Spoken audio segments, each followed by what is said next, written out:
Allahumma salli ala Muhammad ya Rabbi salli alaihi.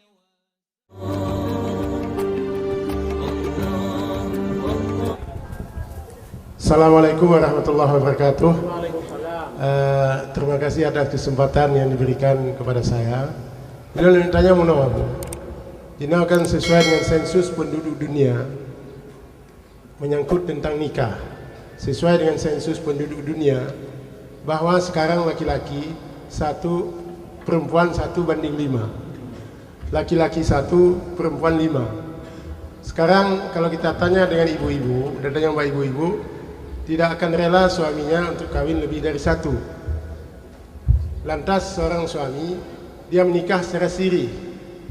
Menikah secara sirih akan timbul hal-hal yang tidak diingini, menyangkut dengan harta, warisan, dan sebagainya. Kemudian ada laki-laki yang selingkuh dia. Sekarang untuk menghindari selingkuh, maka laki-laki tersebut nikah siri.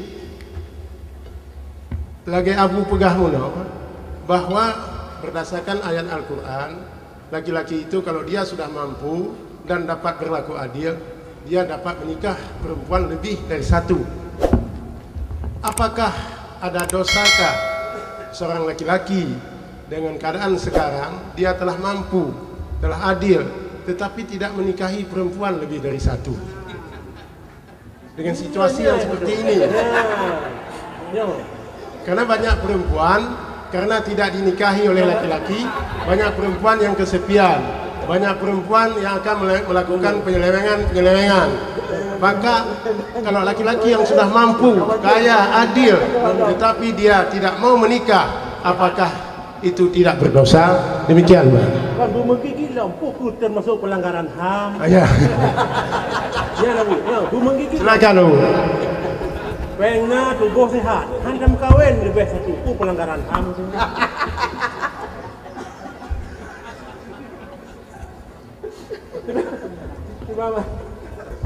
Ya. Terima kasih. Pertanyaan tanya memang ya, luar biasa. Luar biasa. Jadi makanya ke apabila terjadi di muzakarah harus dia ikut habis gitu. Kerana dalam banyak-banyak masalah ada satu persoalan yang luar biasa. Ini masalahnya.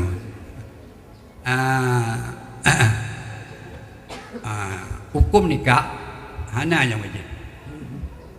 Dalam Al-Quran hanya wajib hukum nikah.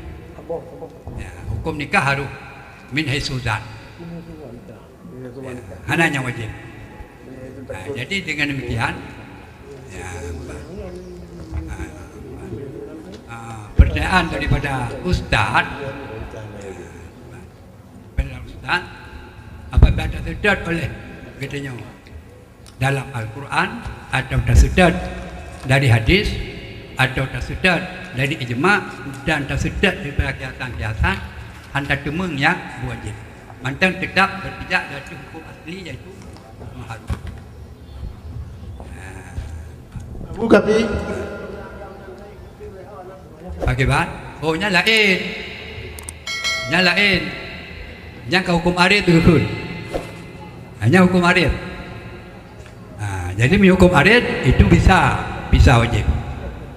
Artinya arti hukum arid ada datang sabab-sabab yang tak boleh tidak harus menikah. Hanya arid betul. Hanya baru wajib.